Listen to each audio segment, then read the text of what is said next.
Fala,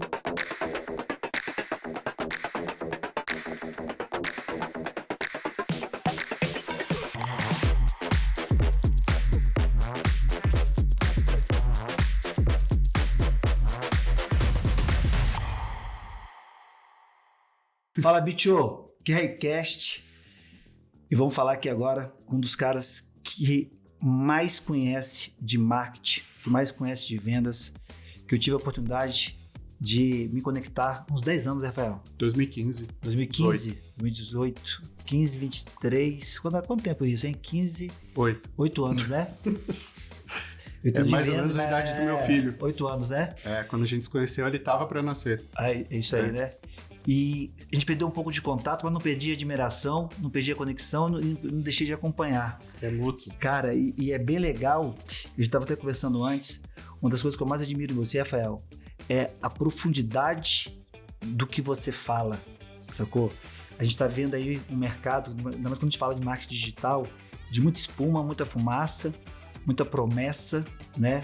Muita gente atrás aí do pote de ouro do final do arco-íris, sem base, né? Leitores de manchete e que, na minha percepção, dá uma bagunçada na cabeça das pessoas e que é difícil você ver um cara com uma integridade que você tem e não é à toa que você é uma referência, é sucesso, gera resultado e é um cara que tem um livro, marketing de conteúdo, que é referência, top na Amazon, top aí geral, mas integridade. Acredito que essa é uma palavra que diz muito sobre você. Então, cara, quero te agradecer por compartilhar o seu tempo com a gente aqui no QRCast, falando para o mercado imobiliário e vamos trazer um pouco de uma visão um pouco mais ampliada sobre o que é o marketing. Você tem hoje uma empresa chamada Web Estratégica, né? Tem a nova escola de marketing, não é isso? Que também tem conteúdo seu por lá, e a gente vai falar durante esse bate-papo. Mas vamos começar e vamos colocar pimentinha, vamos começar a polemizar um pouco aqui nesse bate-papo. Primeira coisa, cara, antes de você se apresenta, fala um pouco mais sobre você, mas eu vou trazer uma pergunta para você. Marketing. Você tem visto marketing hoje no mercado de uma forma geral? Sim. É que a gente tem diversas visões sobre marketing, né? Se você buscar no Google, a primeira definição que aparece lá é horrível. Marketing é arte de não sei o quê. Quem faz arte é artista. Marketing é uma ciência do consumo. É uma ciência do comportamento.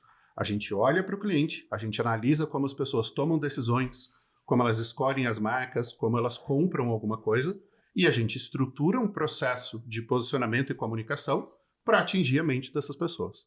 O objetivo final do marketing é o posicionamento, você ocupar uma posição na cabeça daquela pessoa. Se você está construindo esse processo, você está fazendo marketing. E aí você vê de tudo. Né? Você vê, por exemplo, o agente de relacionamento com o cliente. É um nome sofisticado para vendedor. Né? Você bota lá, os caras estão usando a palavra marketing agora para várias coisas. Né? Então, com vários contextos, com várias sofisticações que não existem. Né?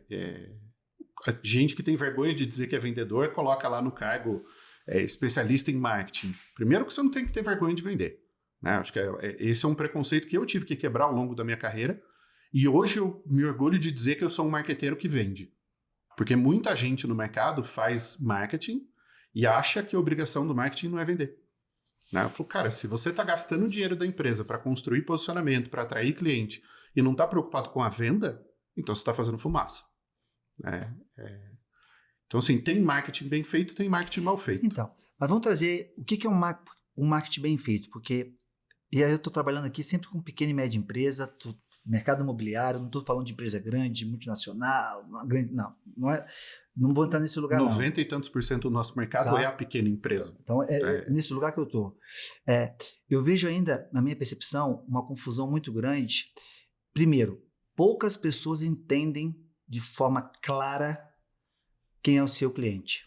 Sim. Tá? Vou chamar aqui de PC, perfil de cliente ideal. Então, pouca gente conhece desse cliente. Uhum. Segundo, por conhecer pouco, não desconhece a jornada desse cara.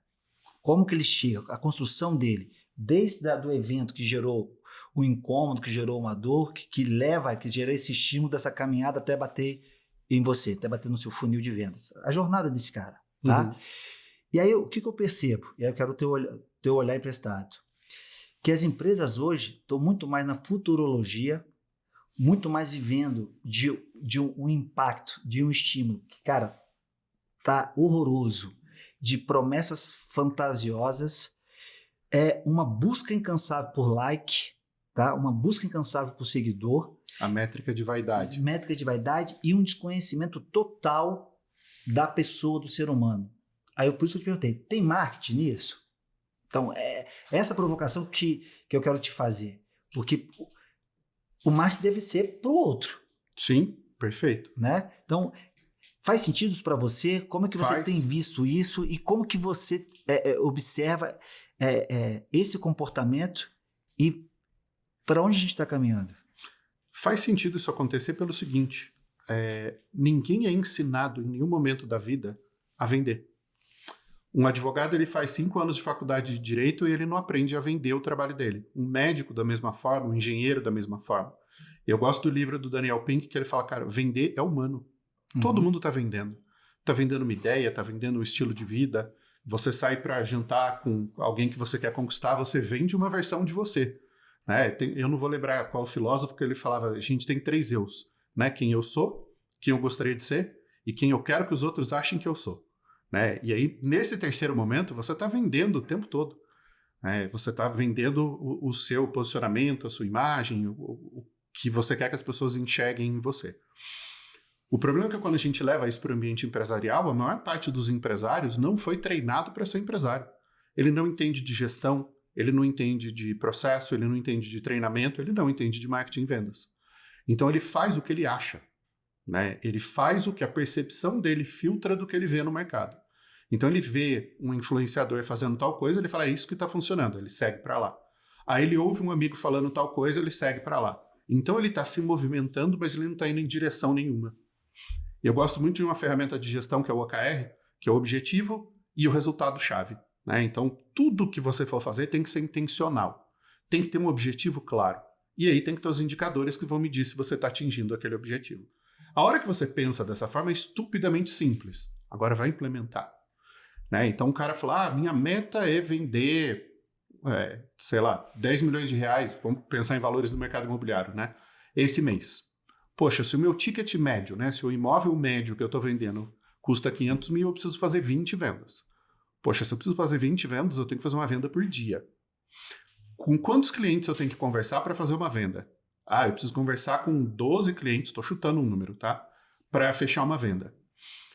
Então, com quantos clientes eu tenho que exibir a minha imagem para gerar 12 leads, 12 visitantes no stand, 12 ligações na imobiliária, 12 chamados no WhatsApp, seja lá o canal de vendas que a gente está considerando.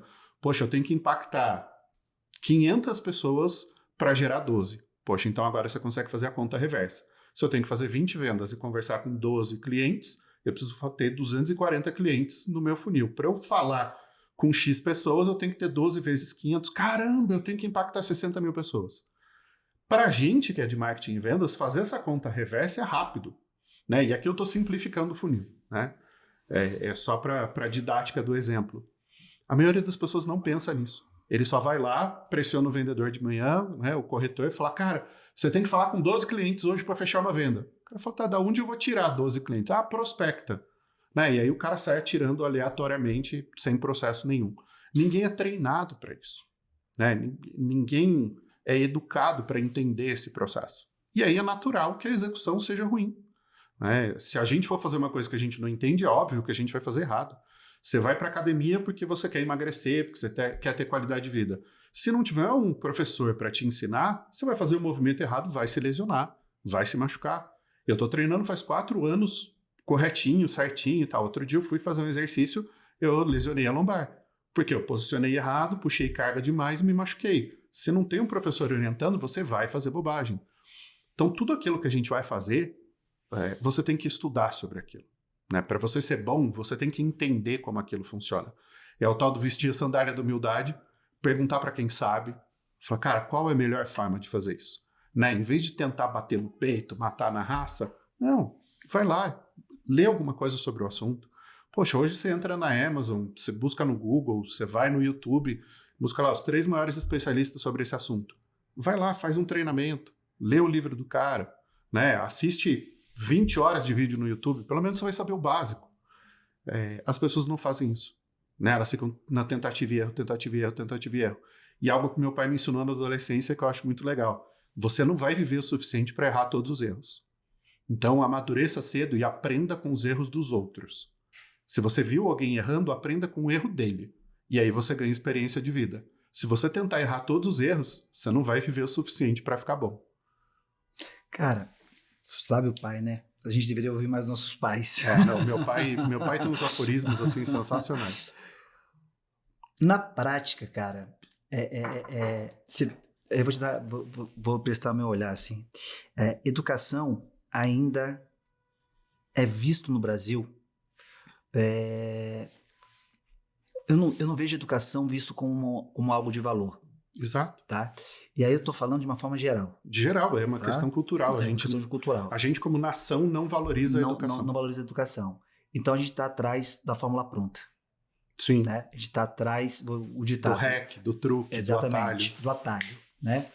E aí, falando para esse pequeno e médio empresário, para o corretor de imóveis, para o dono da imobiliária, mas como a gente não tem essa base de educação, tem essa fumaça dessa promessa fácil, eu quero te perguntar o seguinte, cara, você hoje como educador, com 2 empresas, trabalhando, cara, conhece muito, como é que a gente consegue trazer, talvez seja uma pergunta de $1 milhão, ou como é que a gente consegue ajudar, ou nos ajudar, a trazer essa consciência, tá vendo? Dessa jornada de educação e entender que o nosso negócio é sobre ajudar o outro e não sobre ajudar a gente. Não é sobre resolver o meu problema, é sobre resolver o problema do outro.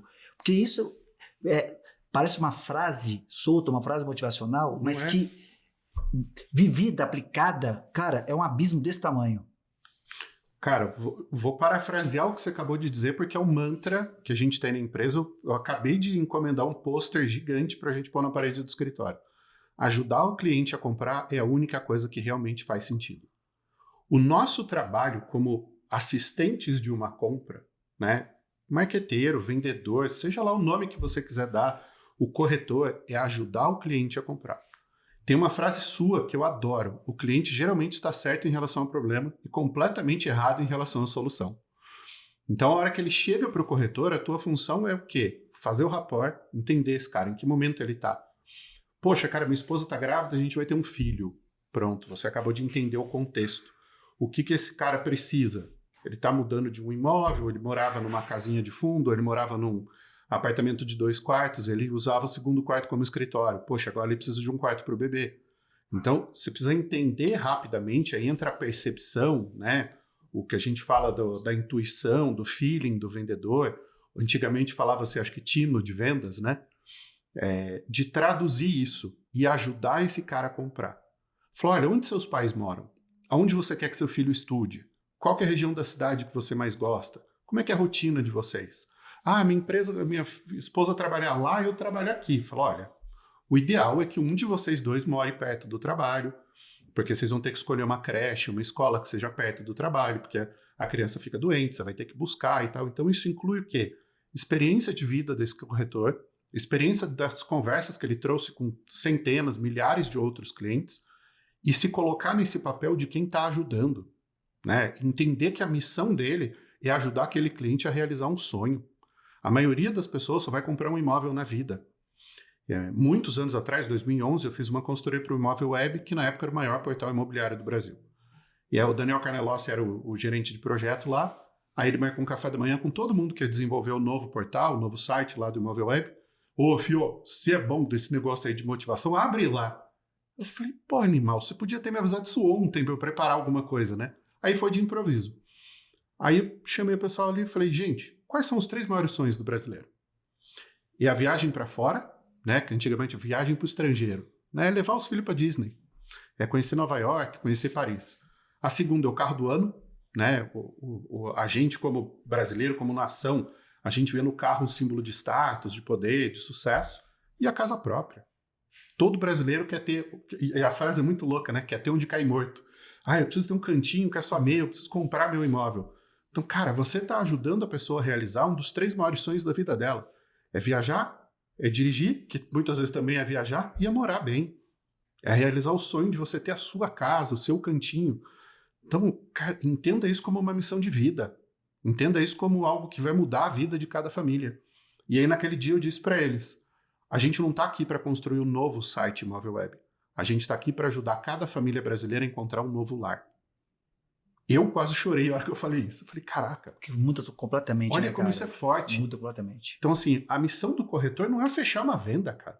É ajudar uma família a encontrar um novo lar. Eu agora estou me mudando. Eu estava numa casa de 300 metros quadrados, eu moro sozinho. Meus filhos só passam um fim de semana comigo. A minha esposa mora em outra cidade, porque ela também tem filhos adolescentes, eles estudam em escolas em cidades diferentes e tal. A minha mãe está com um problema de saúde grave, eu preciso estar mais próximo dela. Eu estou devolvendo a minha casa e estou indo para um apartamento bem menor, 1/3 do tamanho, porque eu moro sozinho. Então isso não faz sentido, é um mausoléu aquilo. E aí eu peguei um imóvel perto da minha mãe para poder dar assistência, para poder estar próximo dela e, curiosamente, a 1 quadra do meu escritório. Então eu não preciso mais tirar o carro da garagem, eu vou ganhar 40 minutos por dia. Eu não preciso ir, não preciso voltar.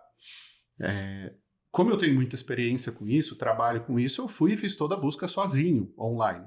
Mas no momento de fazer a visita, eu tive a assistência de um corretor. E eu olhei 3 imóveis. E um deles, o cara falou, cara, não pega isso aqui não. Isso aqui tá parado faz 2 anos. Eu já trouxe uns 4, 5 clientes aqui. Esse prédio tem um monte de problema. Esse imóvel que vai te dar dor de cabeça. Eu sei que você gostou, mas não pega esse aqui. Cara, olha a quantidade de dor de cabeça que esse cara me poupou. Pô, eu tenho 2 filhos para criar, 2 empresas para cuidar, minha mãe agora para dar assistência, uma vida que já é bem corrida. Se eu tiver que cuidar de imóvel, eu não vou ter tempo de ficar arrumando coisa. Então, o cara me ajudou a comprar. O cara me ajudou a fazer uma boa escolha. Eu tenho o telefone desse cara no WhatsApp para sempre. Né? Toda vez que eu quiser fazer negócio, eu vou chamar esse cara. Por quê? Porque eu confio nele. Ele não me deu uma dica porque ele queria me vender o imóvel mais caro ou o aluguel mais caro. Ele me deu uma dica porque ele queria me ajudar a ter uma vida mais prática, que foi o briefing que eu dei para ele. Falei, cara, eu preciso facilitar a minha vida. Né? Eu trabalho muito, eu passo pouco tempo com os meus filhos, a minha mãe está precisando de assistência e tal. O cara entendeu isso e ele me ajudou a tomar uma boa decisão. Eu acho que se a gente tem isso em mente, né, e eu tentei trazer um exemplo prático aqui para ficar mais didático, a gente muda a nossa forma de atuar. Cara, eu vou pegar esse exemplo seu aí e eu vou ampliar. Eu vou agora polemizar agora um pouco com você. Bacana, legal essa narrativa sua. Não sei o contexto, a gente tá pegando um recorte do contexto. Sim. Tá? Mas sabe para aquele lugar que eu vou? Se esse apartamento, prédio, casa, sei lá o que era, tem tanto problema, por que essa p*** tá ofertada? Concordo. Porque tem um proprietário que precisa se livrar daquilo. Mas né? então, mas se tem um proprietário que precisa se livrar daquilo, existe um PCI para aquilo. Existe Sim. um cliente para aquilo ali. Alguém que vai querer comprar e reformar. O grande questionamento que eu me faço e me fiz quando você trouxe a narrativa, e de novo, eu estou num recorte. Não, perfeito. Tá?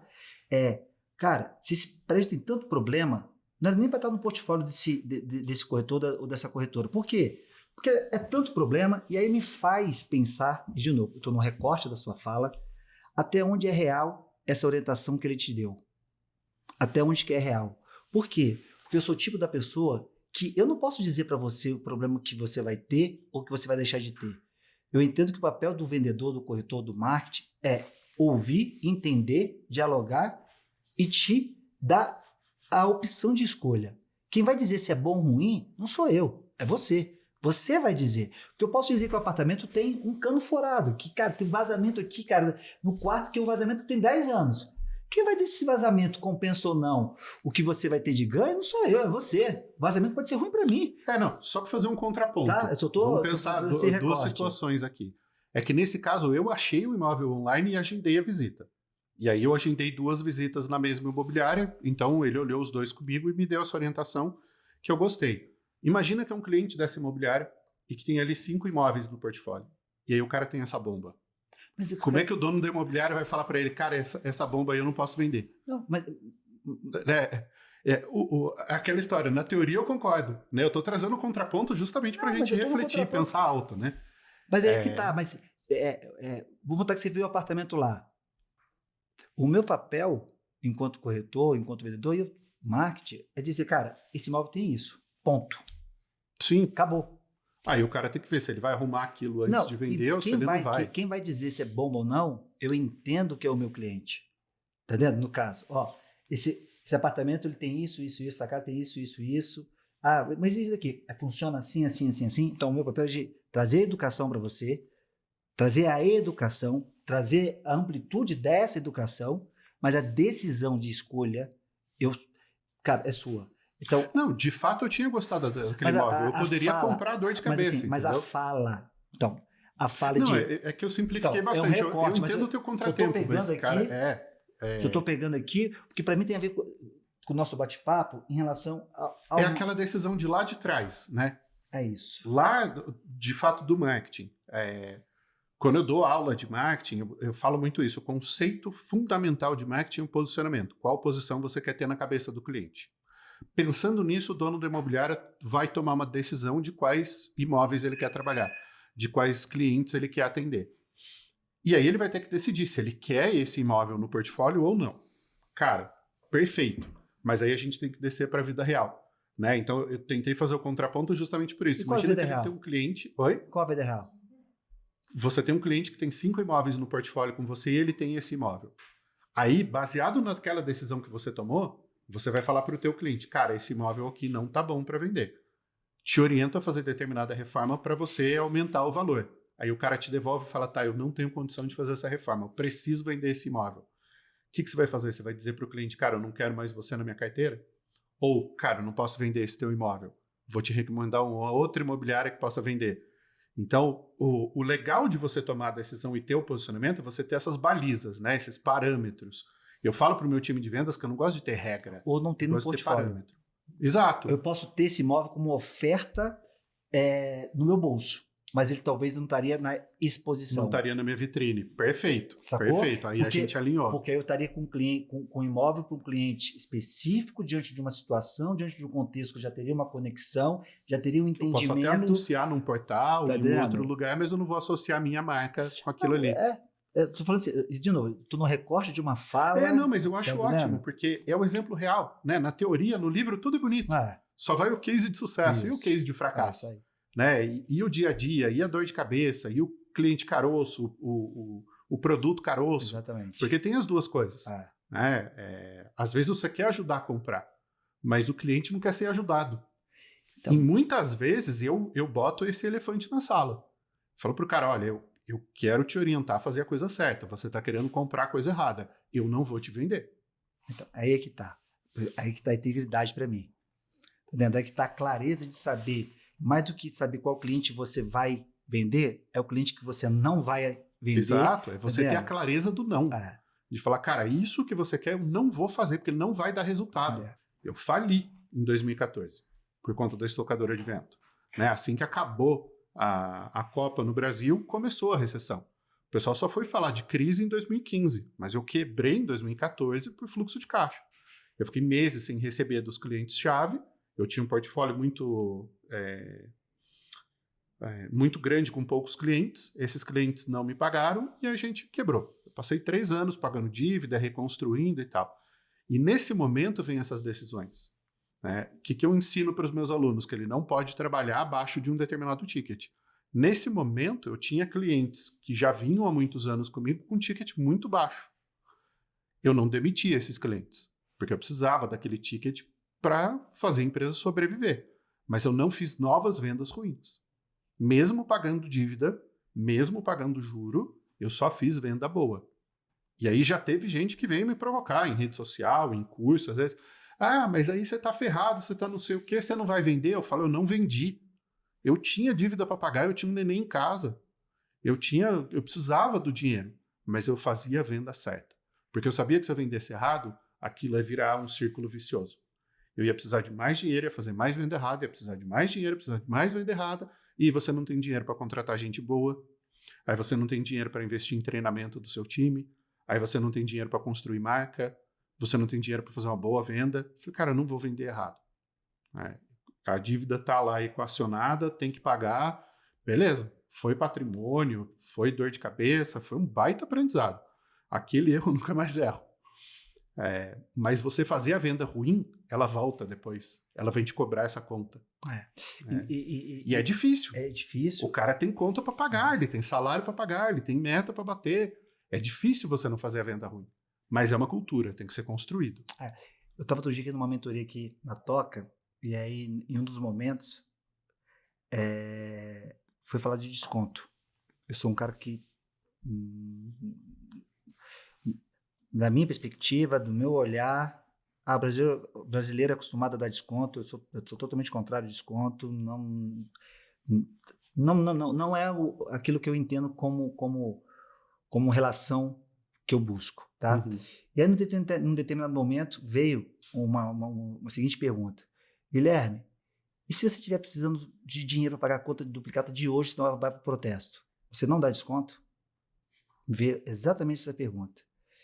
E aí, cara, é bacana, porque você me remeteu a isso, né, nessa trajetória sua. Eu falei para ele, cara, eu não dou desconto. Por quê? Porque não é sobre o desconto, é sobre a integridade daquilo que eu acredito enquanto pessoa. E o meu negócio, de alguma forma, ele precisa representar a minha personalidade, que está embasada na cultura da empresa e das pessoas que estão comigo. Pode parecer um pouco, mas quero ver Não, isso já aconteceu. Isso é a prática. É a minha prática, tá me entendendo? E me remeteu exatamente nessa sua fala, porque parece que a gente, em momentos difíceis, ou momentos desafiadores, ou momentos de consciência, como eu gosto de trabalhar, que os problemas são consciências que são despertadas de aprendizados, de escolhas que foram feitas, que nos levaram a certos caminhos, que, cara, tem uma consciência ali, tem um aprendizado ali, que o grande lance não é sobre o desconto, é sobre a sua pessoa, a sua cultura e a relação que você quer com o mercado. Porque para mim, aí eu vou trazer o marketing para isso, né? Que você falou, posicionar uma marca é um desafio muito grande, né? Posicionar uma marca. E hoje, uma pergunta que eu sempre faço na minha mentoria, eu vou fazer essa pergunta para você. PUV, proposta única de valor. Uhum. O que você tem que ninguém tem, o que você faz que ninguém faz? O que é que te torna único? O que te torna único? Qual é a sua identidade? Eu não sei você, eu quero te ouvir. Cara, as pessoas não sabem responder isso. Não, quase ninguém sabe. No meu curso, no primeiro módulo, ele chama Fundamentos de Marketing, acho que a 4ª ou a 5ª aula é a proposta única de valor. Falou, não tenha a ansiedade de resolver a proposta única de valor em 6 meses. Sim. Às vezes você vai levar 1 ano, 2 anos para construir essa proposta. Então, muitas vezes tem um aluno novato, ou vamos pegar aí o exemplo de uma imobiliária novata no mercado, o cara fala, mas eu não sei qual é o meu nicho, qual é a minha especialidade. Eu falei, tudo bem, começa sem. Mas entenda, mês a mês, no que é que você é melhor em vender. Você é melhor em vender casa em condomínio? Você é melhor em vender apartamento popular? Você é melhor em vender terreno? Você é melhor em vender apartamento na planta, apartamento usado? Onde é que você é bom? Né? O que é que você performa melhor? Qual que é o tipo de entrega que você faz melhor? E vai se especializando nessas coisas em que você é bom. Você naturalmente vai encontrar essa proposta única, você vai construí-la ao longo do tempo. Né? Não é uma coisa que vai ter um insight, eu falar, eu só vendo casa em condomínio para médicos. Isso pode ser um posicionamento, mas ele vai ser construído. Ele não vai nascer do nada. Isso sempre vem de um conjunto de experiências onde você identifica aquilo que você faz melhor. E se você ainda não faz, você vai se treinar para fazer. Então, olha, eu quero ser um corretor que vende casa em condomínio para médicos. Então, vou estudar comportamento de médico. Então, vou frequentar ambientes que médicos frequentam. Eu vou entrevistar médicos para saber o que eles querem na hora de comprar um imóvel. Eu vou conversar com quem tem esses imóveis no portfólio para que eu possa apresentar um bom portfólio para o meu cliente. Eu vou construir isso. Você praticamente desenhou um programa de pós-graduação para se tornar a pessoa que você quer ser. E eu acho que isso, de novo, volta lá no objetivo e no indicador-chave. Olha, o meu objetivo é ser um corretor especialista em casa de condomínio para médico. Ok. Quais são os indicadores que vão me dizer que eu estou caminhando no sentido desse objetivo? Olha, eu preciso construir um networking com médicos. O meu indicador é, até o final do ano, eu quero ter um relacionamento com 15 médicos. Eu quero ter um portfólio de 100 casas em condomínio. Como é que eu vou construir esse portfólio? Então, o meu indicador é, primeiro eu vou ter 20, depois 40, depois 60, depois 80, vou chegar nas 100 casas. Então, ele vai construindo esse caminho até o objetivo. A hora que você pensa dessa forma, tudo fica viável. Eu ia dizer fácil, mas deu tempo de refrasear, porque fácil é o trabalho dos outros, né? Fica viável, você tem um plano. Uma coisa que eu falo muito para os alunos, cara, tenha um plano e siga o plano. O problema é que a maior parte das pessoas não tem um plano, não sabe onde quer chegar, não tem um objetivo. Aí você não tem os indicadores. E a motivação humana, ela acaba muito rápido, né? O Zig Ziglar falava isso. Motivação é como banho, é uma dose todo dia. Né? Não dá. Em países nórdicos, eles tomam banho lá a cada 3 dias. Eles não conseguem entender a gente que toma 2 por dia, muitas vezes, né? Mas, assim, todo dia você tem que fazer. Só que para você ter a motivação de longo prazo, para você não ter o foco, né, você tem que ter esse objetivo e tem que ter os indicadores. Você tem que vencer etapas. Só que as pessoas não têm nem o plano. Então. Não sabem onde quer chegar. E aí fica... E aí que tá. Você até viu aqui na Toca, eu tenho a ferramenta de OKR chamada... um desmembramento, né? Chamado pirâmide de sucesso. Tem a meta, tem o IR, tem os objetivos, tem o IP e tem as atitudes. As atitudes. Eu achei ótimo as atitudes. Tá vendo? Sensacional. Cara, e uma das ferramentas mais difíceis dos donos de empresa conseguirem executar. Porque qual é o grande lance? Muitos têm a meta. Meta é o meu ponto B, onde eu quero chegar. Tá? IR é o indicador de resultado. É como eu torno evidente, como que eu evidencio que eu cheguei. Minha prova cabal. É a foto do crime. Tá? E aí tem uma frase, uma tese que eu falo o seguinte, Rafa. Meta uma vez traçada, ela é passado. Meta uma vez traçada, ela é passado. Tira o olho da meta. Porque agora eu tenho de ir para os objetivos, que são os pilares que vão sustentar essa meta. Que é o que eu preciso fazer para alcançar essa meta. Então, VGV de 10 milhões de reais. IR, contratos assinados até o dia tal. Tá? Estou dando um exemplo. Perfeito. Então, esqueço isso. Tá? O que a gente percebe é que o cara foca, ele tem a meta, muitas vezes tem um ponto B, ele fica, tá, eu tenho que vender. Cara, esquece isso. Porque agora tem que ir para os objetivos. Objetivos são os pilares. O que eu tenho que fazer para atingir essa meta? O que é que me leva lá? Bicho. E agora? O conceito é simples, mas a execução exige... Essa palavra que ficou...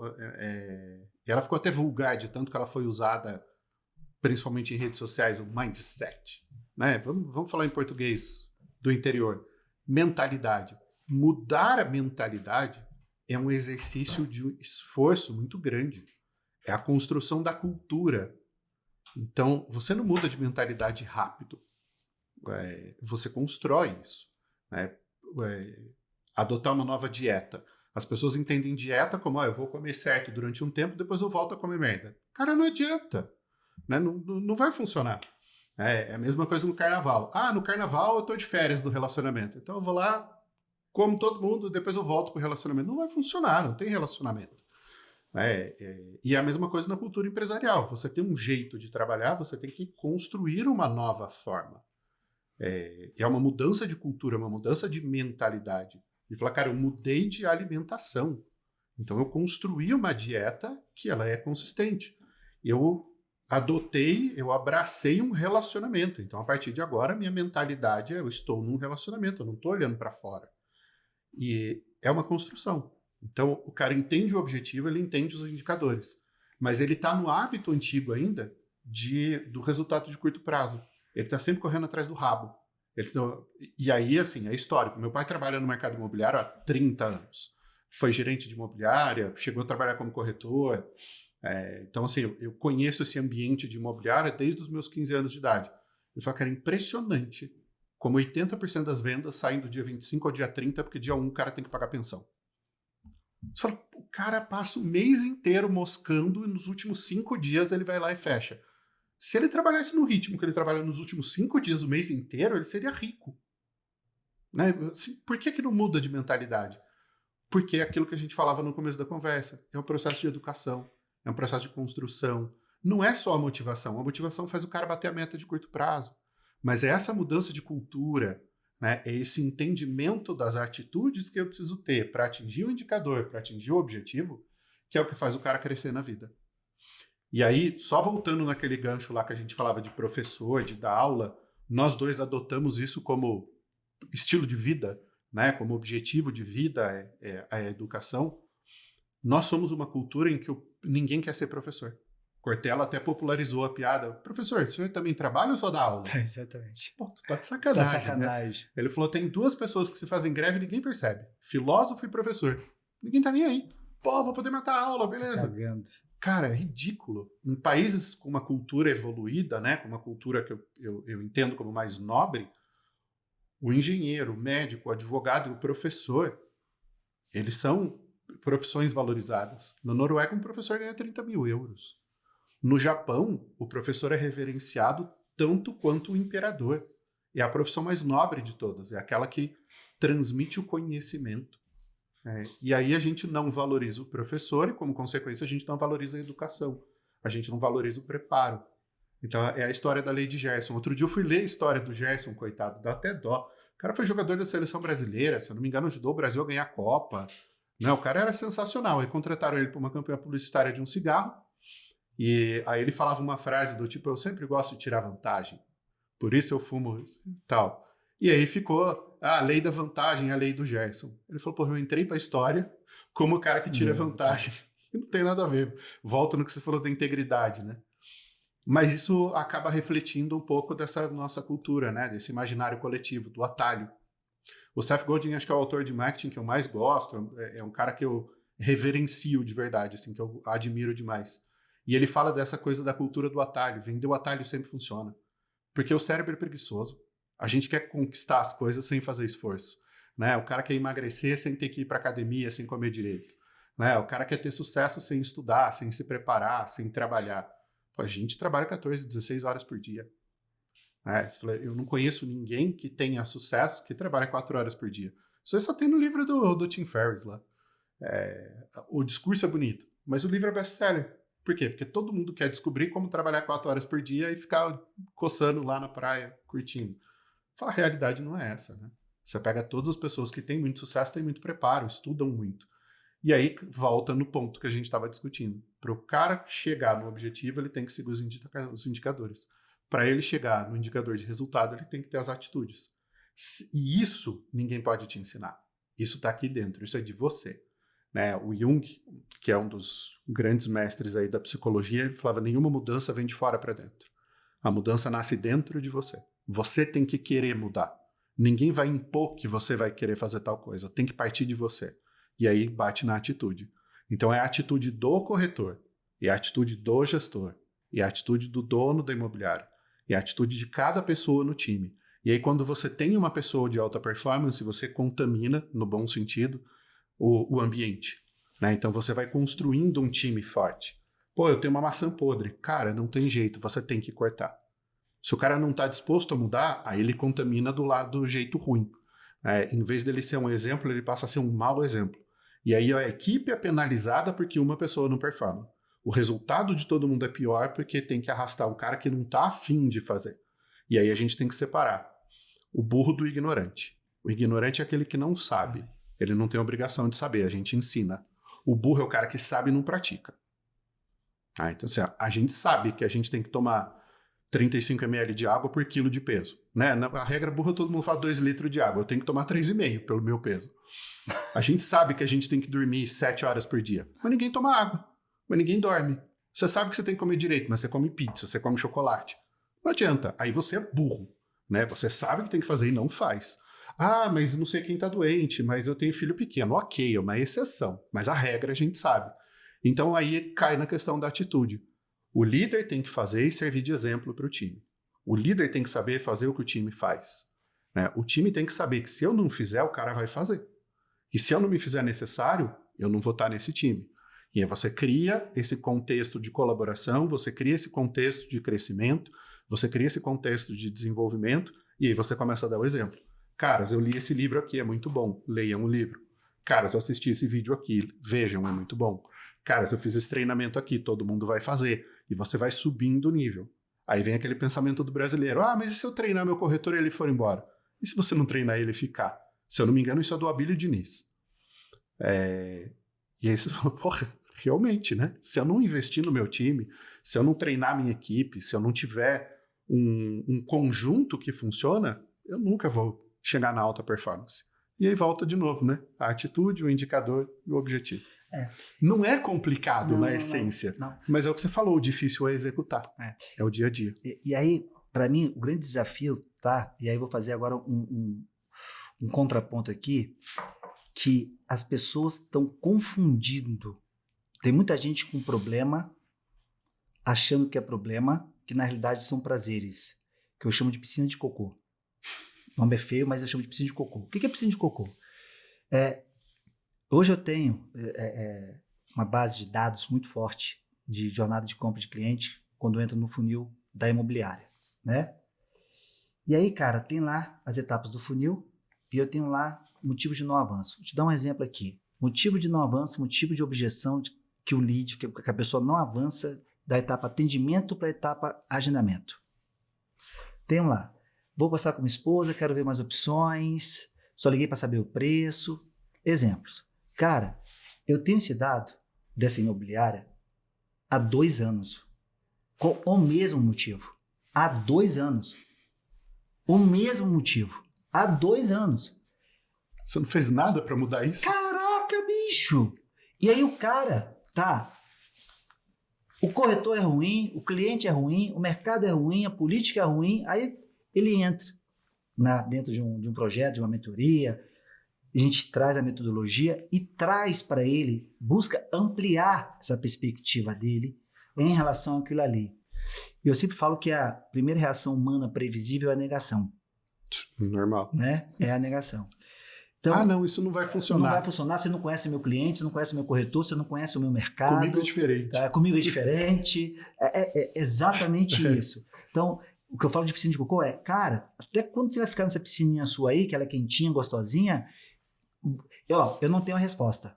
Mas posso te prestar o meu olhar para a gente buscar uma pergunta diferente, e essa pergunta diferente pode trazer para você alguma coisa diferente do que você tem hoje.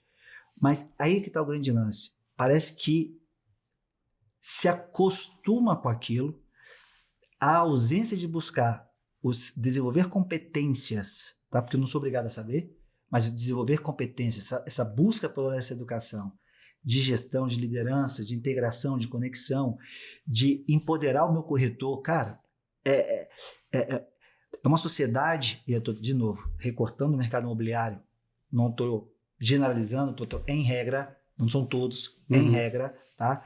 É uma cultura de escassez. Eu me lembro na minha época que toda casa, todo apartamento tinha uma despensa, por causa da inflação era alta, então você precisava estocar comida, estocar alimento, né? Você precisava estocar alimento, então, e era engraçado, eu ia no supermercado, precisava, exemplo, de 5 quilos de arroz.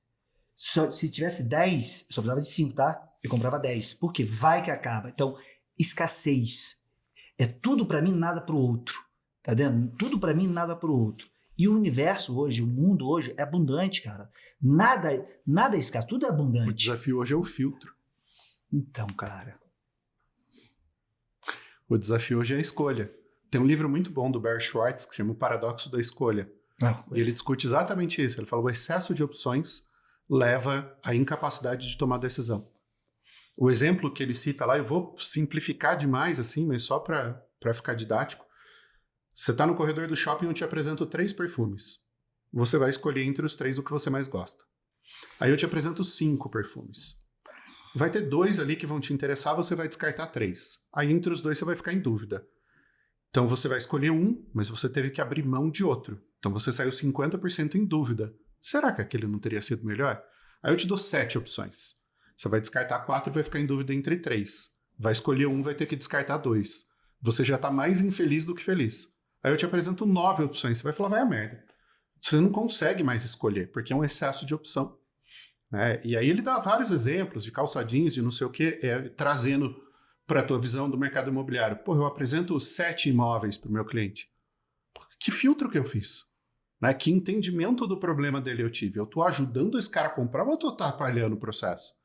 Porque o cara sempre, a mulher dele vai gostar de um, ele vai gostar do outro, aí ela quer com piscina, ele quer com garagem para 3 carros, e aí você gerou conflito. Em vez de levar a solução, você levou problema. Então, O desafio hoje é isso, é o filtro. O excesso de informação, excesso de opção, excesso de escolha. É a sociedade do excesso. Né? Tudo tem abundância, mas isso também gera problema. Mas isso gera o problema, eu vou ampliar, isso gera o problema na ausência do filtro e na ausência de clareza do seu ponto B. Uhum. Porque é FOMO, né? O medo de ficar fora domina a tua mente, que você começa a consumir um monte de coisa que você não sabe. Igual o cara que chega pra mim e fala bem assim, Guilherme, esse ano eu li 20 livros. Eu falo, caraca, 20 livros? Ele falou, interessante. Quantos você aplicou? Então, é a obesidade intelectual. Exatamente. Você tá estuda, mas nunca aplica nada. Nunca aplica, então fica teorizando. Essa foi uma virada de chave que aconteceu para mim. Eu não acreditava que eu era bom e depois de um determinado momento eu já não reconhecia que eu era bom. Então eu ficava permanentemente estudando. Falando, não, eu preciso fazer mais esse curso, eu preciso ler mais esse livro. E eu fiquei nesse ciclo 15 anos. Até que eu entendi que eu era bom pra caramba. Eu ia falar outra coisa, mas eu troquei a palavra. E aí eu comecei a executar tudo aquilo que eu tinha aprendido. E aí eu levei mais 10 anos para conseguir executar tudo aquilo que eu tinha estudado. O que eu tento transmitir para os meus alunos hoje? Não faz o curso inteiro e depois aplica. Vai aplicando cada aula. Logicamente eu estruturo o curso de forma que ele consiga fazer isso. Às vezes eu chego num módulo e falo, cara, aqui você não vai conseguir aplicar aula a aula. Assiste essas 5 aulas e aplica o plano. Faz o plano, segue o plano. São pequenas vitórias, né? O cérebro precisa de pequenas vitórias. A gente precisa disso. Né? É aquele progresso de assim. Os personal trainers falam isso. Falam, você pode se pesar todo dia, mas não compara com o teu peso de ontem. Olha cada semana, de domingo a domingo, quanto você progrediu. Né? Se o teu objetivo é ganho de massa, o quanto você ganhou. Se o teu objetivo é emagrecer, o quanto você emagreceu na média da semana. Né? Mas você precisa desse progresso, a sensação de progresso. E aí é muito isso. Essa obesidade intelectual. Cara, leu 20 livros. O que você aplicou? Né? O que você fez com aquilo? O que você fez com aquilo? O que aquilo trouxe para você de amplitude sobre a sua realidade? Porque o saber, ele amplia a sua realidade. Né? Sim. Eu gosto muito de...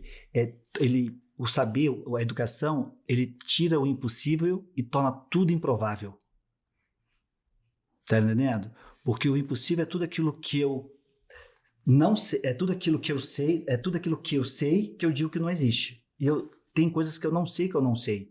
Então, a partir do momento que você tem a consciência que tem coisas que você não sabe que não sabe, eu posso falar para você aqui agora que existe, tá, o apartamento que muda de lugar, que ele anda. O prédio que anda. Então, hoje ele está numa rua, amanhã ele está em outra rua. Não diga que é impossível isso. É improvável com o conhecimento que eu tenho. Impossível, não. Tá dentro? Porque tem coisas que a gente não... Os chineses até tornaram isso possível, né? Eu vi outro dia um prédio mudando de lugar. Falei, cara, os caras estão chegando num nível... Mas é isso, sacou? Se permitir. Acho que o Schopenhauer falava isso. Todo homem toma como os limites do mundo os limites da própria visão. Perfeito. Então, eu só consigo enxergar até ali, então aquilo é o que existe. Perfeito.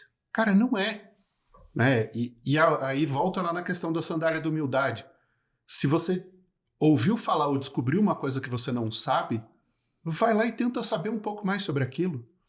Eu brinco com os meus alunos do MBA em um dia. Falou, cara, suponha que você foi desafiado na sua faculdade a fazer uma apresentação para amanhã sobre um assunto que você nunca viu antes. Falei, tudo que existe no mundo hoje te gera uma facilidade enorme para isso. O preguiçoso vai no atalho. Ele vai lá, vai perguntar para o ChatGPT, vai pegar o que saiu e vai falar. Eu falo, o cara que é um pouco mais inteligente, ele pode ir na Amazon, pegar o aplicativo do Kindle e comprar os 3 livros mais vendidos sobre aquele assunto. Dentro do app do Kindle, você consegue ver todos os trechos que já foram grifados. Então você vai ler só os melhores trechos dos melhores livros. Se você tiver a capacidade de entender aquilo, você fez um MBA em um dia. Você aprendeu com os melhores autores, com os melhores livros, nos melhores trechos, num tempo muito curto. Então você adquiriu a nata do conhecimento sobre um determinado assunto em 24 horas. Isso é muito melhor em termos de aprendizado e evolução do que você perguntar para o ChatGPT. Porque não foi você que aprendeu, o chat que jogou aquela informação para você.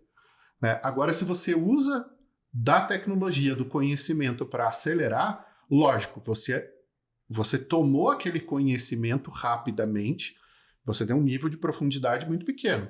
Depois você vai ter que ler os livros a fundo, vai ter que aplicar para realmente incorporar aquele conhecimento. Mas, poxa, em que momento na história da humanidade antes isso foi possível? Nunca foi. Então a gente vive em um momento muito propício para você descobrir alguma coisa, ir atrás daquela informação e, num período de tempo muito curto, adquirir muita informação, construir algum conhecimento sobre aquilo e depois poder praticar. Antes você dependia de que alguém te dissesse isso. Hoje você pode ir atrás. E aí, uma vez que você tem esse mínimo conhecimento, fala, cara, eu gostei desse cara aqui, então vou estudar com ele. Poxa, mas esse cara tem em outro país, você pode fazer um curso online. Antes, 20 anos atrás, eu só podia sonhar em fazer um treinamento com o Seth Godin se eu fosse para os Estados Unidos. Hoje eu posso fazer um curso por ano com ele online. Perfeito. Então, a hora que você entra nessa perspectiva do ignorante, eu não sei, eu descobri algo que eu não sei, e se isso faz sentido dentro dessa mentalidade que eu quero construir, eu vou atrás disso. Acho que essa é a atitude que muda o resultado. Muda o game.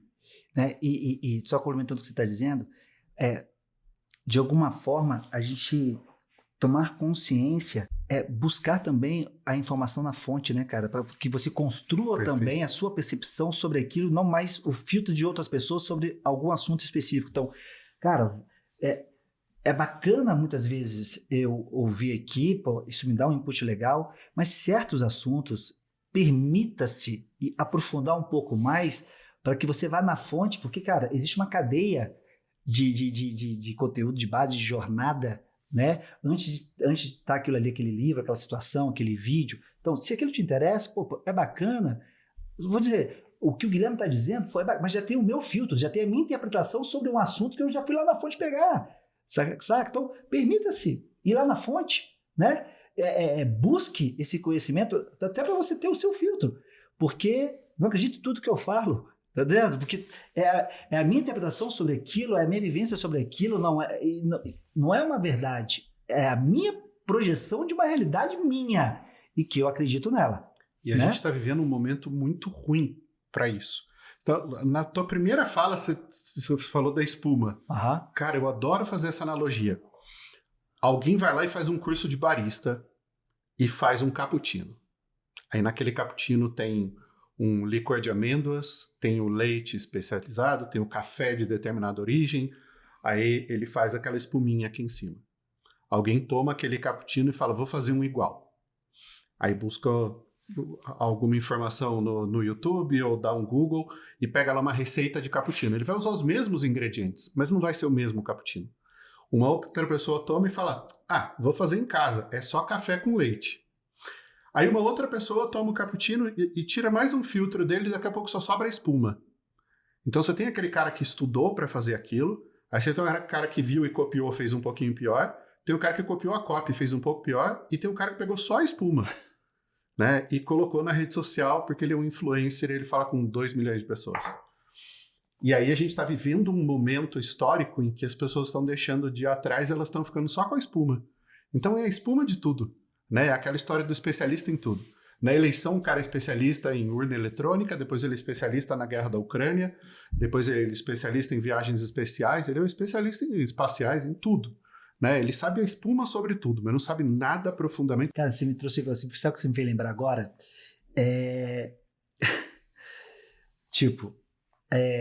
A Anitta estoura, ganha um prêmio. O segredo da Anitta para estourar. Aí tem um outro assunto que está em evidência, tá entendendo? O segredo de não sei o que para estourar. Bicho, é tanta gente foda sabendo o segredo de sucesso de tanta gente que é uma coisa interessante, cara. É uma coisa curiosa, né? Entrou algum assunto, não sei se aí, rede social bomba. O segredo do não sei o que para fazer aquilo. Eu fico assim, caraca, bicho, quanta gente inteligente sabendo o segredo dos outros. É curioso isso, né? O que eu acho mais bizarro nisso são os caras que usam isso para vender curso de ganhar dinheiro. Né? Então, assim, o segredo do day trade para você ficar rico na bolsa. Cara, se o cara soubesse aquilo, ele estava ficando rico, não vendendo o segredo. Né? É uma dessas frases sábias aí, essa acho que meu avô que falava, na corrida do ouro, quem fica rico é o vendedor de pá. Se o cara soubesse o truque, o segredo, né? Meu avô costumava dizer, essa meu pai me contou, eu não ouvi dele, né? Que oportunidade não sai no jornal. Se alguém está anunciando uma oportunidade é porque deixou de ser e ele está vendendo a oportunidade que já não é mais. Né? Ninguém anuncia um segredo no jornal. Ninguém anuncia uma oportunidade para todo mundo. O cara vai pegar para ele, é da natureza humana. Né? É da natureza humana ser egoísta. Né? Tá todo mundo com sede. Eu bebo água primeiro e depois eu sirvo os outros. Você precisa de um esforço muito grande para mudar isso. Então, na cultura militar, o tenente come por último. Né? O major come por último. O coronel come por último. Por quê? Para que todo mundo distribua o alimento de forma justa. E que lá no fim tem alimento para o superior. Então você tem que ter um esforço para mudar essa cultura, mas é da natureza humana. Aí volta naquela questão do atalho. Por que até hoje tem gente que cai no golpe do bilhete premiado? Porque quer tirar vantagem. Porque quer o atalho. Né? Então, o segredo para fazer tal coisa. Tá bom, você sabe o segredo. Você sabe fazer alguma coisa para usar o segredo? Não sabe. Né? Não tem o preparo, não tem o estudo, não tem o processo. Para a gente crescer como ser humano e como profissional, você tem que se apaixonar pelo processo. Né? A galera olha o Paulo Musi, o cara grandão, fortão, não sei o quê, e fala, cara, faz 30 anos que o cara treina. O cara come 6 vezes por dia, bicho. Você tem a disciplina que esse cara tem de acordar às 5 da manhã, fazer 1 hora de aeróbico, comer 6 vezes por dia, treinar todo dia da sua vida, com sono, cansado, com frio, com lesão. Cara, você quer ficar daquele tamanho? Não, o que o cara quer? Tomar uma trembo, né? Mete ali uma testosterona e acha que vai ficar. Alguns até ficam, mas aí ganha uma pancreatite, ganha uma crise de fígado, ganha um câncer, né? Não que todo mundo vá, mas assim, o cara quer o atalho, né? Ele não vai no esforço. A gente tá vivendo o sucesso do pipoca de micro-ondas, né? De 3 minutos, né, cara? É o vídeo de 15 segundos, tá me entendendo? E, acho que o grande segredo na verdade, exatamente o oposto disso, né? É o anteparo, é o outro lado. É entender que é um processo. Cara, a Anitta não chegou ali à toa. Tem muita competência. Você pode não gostar da música dela. Não é sobre isso. Mas você tem que reconhecer que tem uma competência muito grande para chegar onde ela chegou. E assim com todo mundo. Né? Qualquer exemplo de sucesso tem esforço. Eu dei exemplo da Anitta, dei exemplo daquele... Não sei se eu acho que foi o Will Smith que deu o soco lá no Oscar. Aí, o segredo do porquê que ele fez aquilo... São muito... sei lá, cara... A minha percepção sobre... É um monte de espuma, né? É um monte de espuma. Um monte de espuma. Tá entendendo? E vende por quê? Porque as pessoas querem o atalho. Né? Querem o atalho. E aí, quando eu falo de mercado imobiliário, eu sempre me questiono e aí vai o meu lado. Cara, como eu faço... Ou, como sendo arrogante agora, né? Como se eu tivesse o poder de fazer alguma coisa, mas eu tô sempre no lugar de... Que provocação que eu ainda não fiz para dar o despertar daquilo que eu já despertei e como que eu me permito me despertar daquilo que eu ainda não me despertei. Porque é essa provocação que eu tenho, que eu me faço de alguma forma, até para me manter nessa evolução e no entendimento que o melhor nunca é o melhor. Né? Que isso aqui é uma jornada e que existe um processo evolutivo aqui e volta no princípio da ajuda. Cara? Como é que eu ajudo esse cara a ser melhor? Né? A gente não tem esse poder de chegar lá e falar, cara, você precisa disso. Mas você ajuda. Então, assim, cara, quanto conteúdo gratuito você não gera desde que eu te conheço e muito antes disso, né? Porra, pro cara que não tem acesso para pagar, ele tem um monte de conteúdo seu no YouTube. Eu lembro, eu dava um curso de marketing de conteúdo e eu usava como exemplo de video marketing o teu canal. Eu lembro do print, que você tinha uma lousa no fundo e aí você estava falando e mostrando o desenho na lousa. E aí eu te copiei. Eu fiz uma série chamada Marketing Hacks no YouTube, que tem lá 17 vídeos, e eu tinha uma lousa atrás. Eu falei, cara, aquele vídeo do Guilherme é muito legal, eu vou copiar. Né? Legal. E funcionou. Foi a minha melhor série de vídeos até hoje. Então, assim, para o cara que não tem esse acesso, ele tem conteúdo para consumir, ele consegue sair do ponto A para o ponto B. E aí ele se torna melhor, ele ganha um acesso, ele pode investir mais, ele pode comprar teu livro. Ele melhora um pouco mais, ele pode fazer um treinamento. Né? Assim, existe o caminho para fazer. Então, acho que o melhor que a gente consegue fazer é isso. Eu consigo ajudar esse cara a se tornar melhor. Mas eu não tenho o poder de ir lá e fazer ele querer mudar. Sim. Né? Que aí volta na questão do Jung. O cara tem que querer mudar. Isso aí. Né? Então, a gente não consegue mudar. Eu não consigo mudar o mercado de marketing e tirar os vendedores de promessa. Mas eu consigo fazer o meu trabalho bem feito. Eu consigo ensinar do jeito que eu considero que é o jeito certo, com os caras que eu tenho como referência. Então, o meu sócio me fez essa provocação muitos anos atrás. Ele falou, cara, quem que é a tua referência? É o Seth Godin ou é esse aqui? Eu não vou nem citar o nome, porque eu não quero dar crédito para malandro. Eu falo, cara, é esse cara aqui. Ele falou, então mira esse objetivo. Constrói os teus indicadores para chegar lá. Ele falou, talvez você não chegue. Eu falo, o Seth Godin tem 18 livros em 32 idiomas. Eu tenho um em 2 países. Falou, só me falta 31. Tem um longo caminho, mas eu falo, é a minha referência, é o meu benchmark. É o cara que eu admiro. Esses dias o Tom Peters se aposentou, 55 anos de carreira, 80 anos de idade, 18 livros publicados, um dos caras que deixa o maior legado em gestão e administração no mundo. Cara, eu nunca ouvi alguém falar mal dele. Eu nunca ouvi alguém dizer o Tom Peters está errado. Sabe? Tem um livro dele maravilhoso que chama Reimagine, e é justamente essa coisa do se apaixonar pelo processo e do ajudar. Por isso daquele mantra, a única coisa que realmente vale a pena é ajudar o cliente a comprar. E no nosso caso, é ajudar o cliente a aprender, a ajudar quem a gente está treinando a ter essa evolução. E aí me veio na cabeça uma dessas promessas de como dar um salto quântico. Falou, cara, cada vez que alguém diz quântico, eu já fecho e vou embora. Eu falei, é golpe, é treta. Você sabe o que é física quântica? Nem os físicos entendem a quântica. Aí o cara, não, porque é um salto quântico. Eu falei, tá vendendo fumaça. Mais uma fumaça. E aí, só para fechar esse assunto que me veio quando você estava falando, cara, cliente. É importante que quem nos ouve fique presente. Vamos falar para o gestor, o cliente é o teu cliente corretor, teu cliente assessor que está do seu lado. Cara, é importante a gente ter clareza que essa educação, que esse educar, que esse empoderar, que esse transferir, não é só de uma relação transacional comercial, tá? Então é uma relação pessoal. Sim. Então aquela conversa que a gente trouxe antes sobre o medo do corretor ir embora, cara, ele vai embora. É igual o cara que tem medo de separar da mulher, ou medo de separar do homem, ou medo de separar da pessoa. Cara, vai separar. Você já imputou o medo, já tem um filtro. Então, assim, em vez de você ficar preocupado em a pessoa ir embora, fique preocupado o quanto que você está contribuindo para o desenvolvimento de competência dessa pessoa, e o quanto que ela está deixando alguma coisa para você. O quanto você está dentro daquela relação. Exatamente, tá? Porque se começar a ficar preocupado... Isso é o melhor que você pode fazer. Porque o resto, cara, eu controlo as minhas ações, eu controlo aquilo que eu faço para o outro. O que o outro faz é sobre a responsabilidade dele, não o resultado. Então, de novo, se despreende disso, é isso que eu falo. O mundo é abundante, as relações elas são passageiras, cara.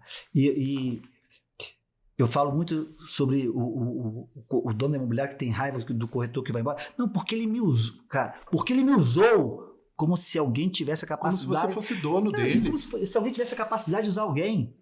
Você está me entendendo? Se aquilo que você está dizendo, se essa projeção que você está dizendo aí é real para você, que é uma projeção da sua realidade, cara, houve uma permissão.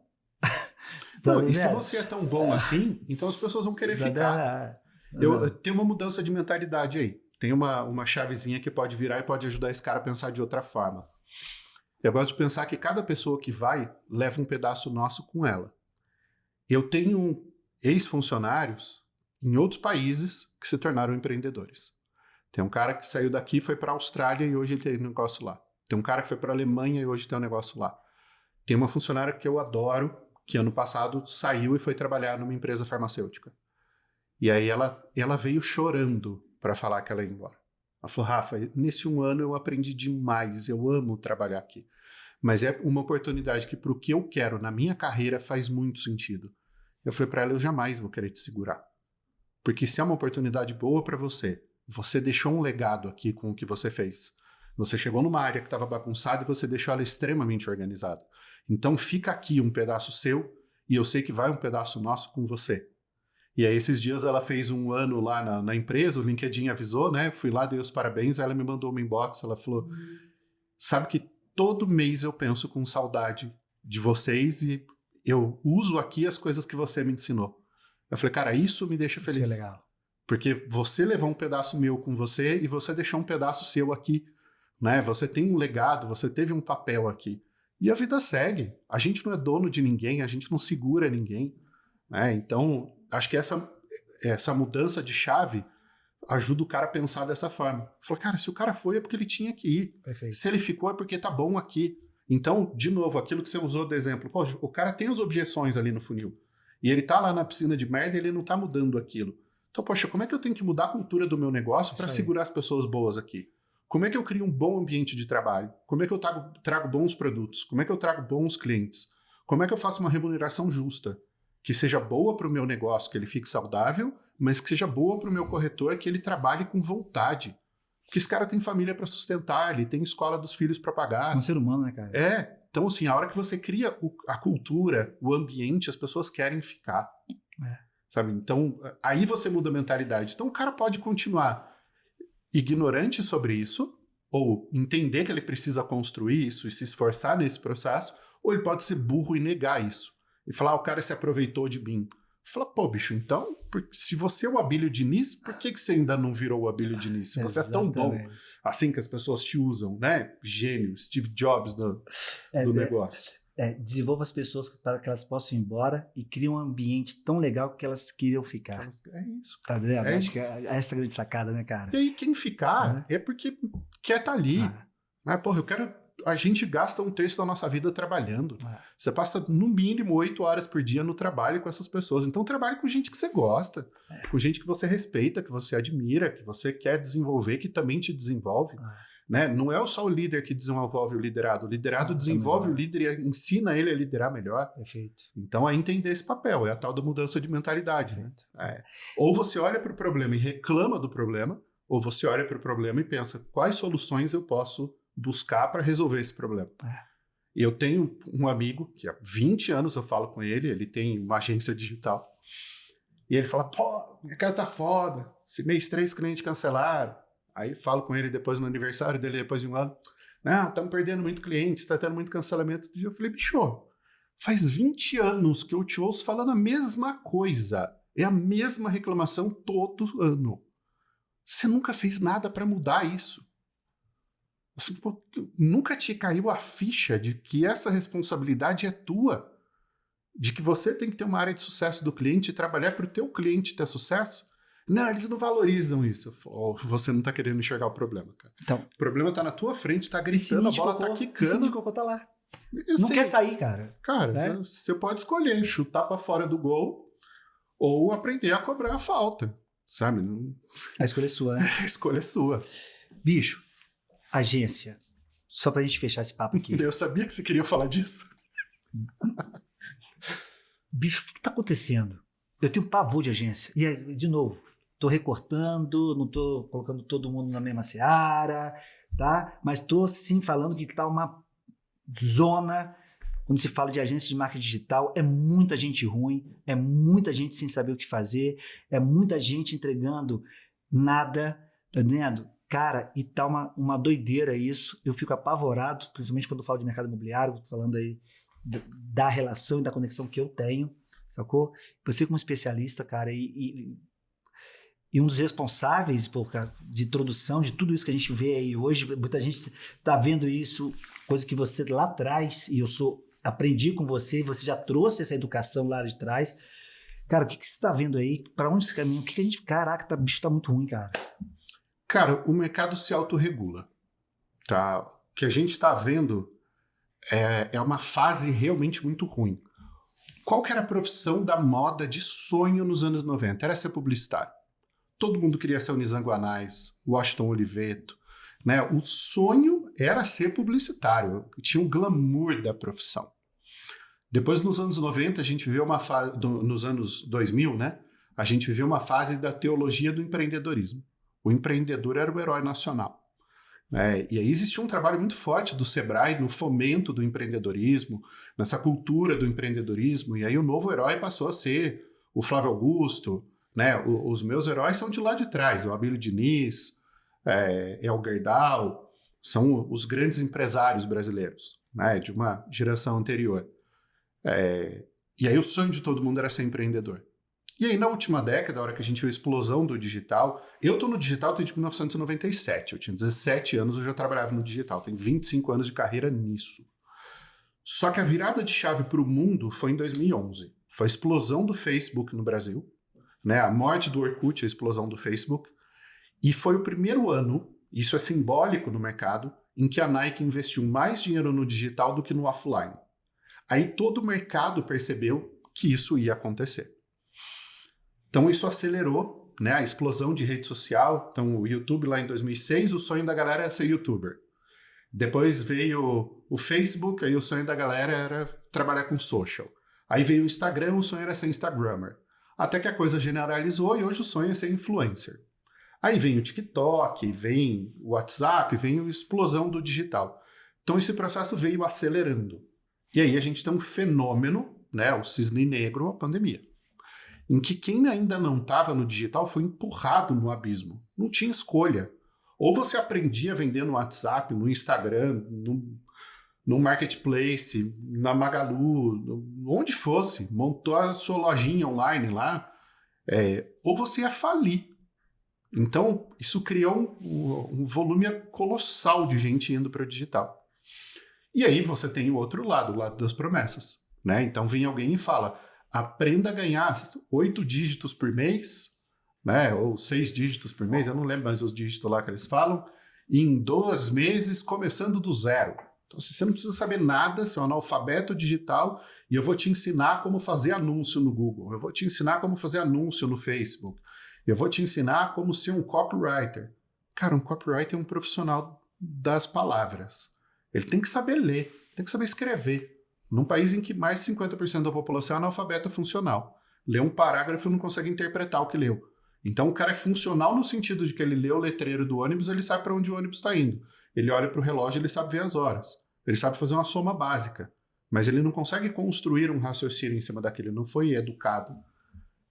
E aí no digital o que acontece? Esse fenômeno, você tem uma corrida do ouro, né? Tem muita gente querendo ouro, e aí vem os vendedores de pá.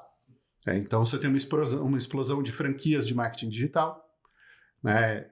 E como é que você ensina uma pessoa a fazer algo complexo? Uma coisa é o cara comprar uma franquia de serviço de limpeza de sofá.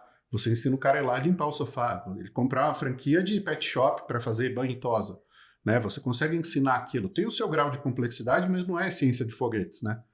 Agora, a hora que você vai ensinar uma coisa que exige preparo, né? Pô, ninguém faz faculdade de marketing, de publicidade, de propaganda à toa, né? Existe um preparo para chegar nisso. E você vende uma promessa, o cara fala, compre esse meu curso aqui de R$5.000 e você vai aprender a ganhar 20 mil por mês com marketing digital. Tem um cara aí que ficou famoso, virou meme, né? Eu não acredito que você tem um celular e não está ganhando 20 mil reais por mês.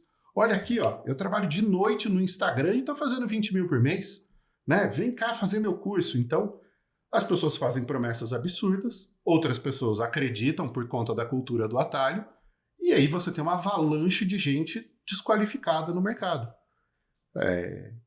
Assim, faltam profissionais, a gente não formou gente. Eu cito várias vezes esse texto do Cavallini, que é mais ou menos lá de 2009, 2010, se eu não me engano estava no Web Insider, que ele falava, vai faltar nego. Ricardo Cavallini, esse cara é um gênio, ele tem um livro chamado Marketing Depois de Amanhã. Falava, a gente não está formando gente para o nosso mercado, não tem profissional qualificado, não tem gente estudando digital para trabalhar no digital. Uma década depois, o que a gente viu é a merda acontecendo, né? Voa no ventilador. Então tem mais demanda do que tem oferta, um monte de gente desqualificada chegando e fazendo entregas extremamente ruins. Cara, ridículas. E vamos pensar, se a gente datar ali de 2011, esse mercado tem só 12 anos de idade. Então não deu tempo de você formatar cursos de graduação, de você formatar bons MBAs, de você ter cursos livres de qualidade. Pô, o meu curso tem 150 horas. Cara, o cara leva 6 meses para fazer o curso, é metade da carga de um MBA. Eu tenho alunos que entraram ali, tem uma aluna que me escreveu, eu gosto de contar essa história porque para mim ela é muito simbólica. Ela me escreveu no meu aniversário pedindo o endereço porque ela queria me mandar um presente. E aí eu falei, Carol, por quê? Ela falou, Rafa, eu ganhava R$2.500. Eu tenho 3 filhas pequenas. Eu fiz o teu curso, eu estudei, eu apliquei, e hoje eu estou ganhando R$8.000, as minhas 3 filhas estudam em escola particular. O teu curso mudou a minha vida. Eu falei, não foi o meu curso que mudou a tua vida. Você aplicou o que você aprendeu, você mudou a tua vida. Eu te dei uma ferramenta. Quem soube usar a ferramenta foi você. E eu não estou falando isso para vender meu curso. A questão é que, assim, existem bons treinamentos, existem maus treinamentos. Os maus treinamentos são vendidos com copywriting agressivo. E aí eu não vou prometer para todo mundo, ganhe R$8.000 por mês trabalhando com marketing digital. Essa não é a realidade. A Carol é uma exceção. Eu tenho vários funcionários ganhando esse salário. Eu tenho vários alunos ganhando muito mais do que isso. Mas não é a regra. Eu não vou prometer isso, é antiético. Integridade. Eu não posso prometer o quanto o cara vai ganhar, porque depende dele, não depende de mim. Você é um recurso. Eu entrego a ferramenta. Mas se o cara pegar um martelo para botar um parafuso na parede, vai dar merda. Né? Eu não posso garantir que ele vai saber aplicar. Só que o cara que não tem esse limite ético, ele vai lá e promete qualquer coisa. Aí você descarrega pessoas no mercado. Então agora tem gestor de tudo, né? 12, 13 anos atrás, quando o Facebook explodiu, a profissão do futuro era ser social media. Hoje em dia, um social media que ganha R$3.000 por mês, tá feliz da vida. Por quê? Porque tem uma galera trabalhando com social. O cara acha que é só ele saber postar no Instagram que ele é social media. Cara, o cara acha que é só editar um vídeo e subir no YouTube que ele é youtuber. Fala, bicho, e o roteiro? Né? E a otimização? E a consistência do canal? E a mensagem do que você vai falar? Poxa, tem um monte de coisa que você tem que saber. Muita variável, né? Tem muita coisa. Né? A questão do estudo, do preparo, do se adaptar, processo, né? Se apaixonar pelo processo. Né? Então o cara olha lá no fim. E aí, pegar em números, tá? Se eu não me engano, existem menos de 300 canais no YouTube com mais de 1 milhão de assinantes. E eu não vou lembrar o outro número, é na escala ali de 4, 5 mil canais com mais de 100 mil assinantes. Em um universo de 100 milhões de canais, isso pro Brasil, né? Eu não sei o número de canais no Brasil, 100 milhões acho que é o total no mundo. Cara, são 4 mil que estão ali no topo do topo da pirâmide, que tem a plaquinha prateada, né? São centenas que tem a plaquinha dourada. Mas a galera olha essa exceção e toma como regra. Por quê? Porque ele conhece 15 youtubers que tem plaquinha.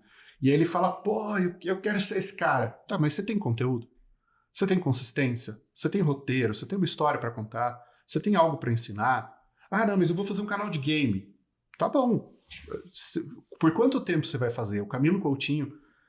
Sou fã dele. Cara, o Camilo é sensacional. O Camilo é um dos irmãos que a vida me deu. Assim, é um cara finíssimo, de um coração gigantesco, de uma competência absurda.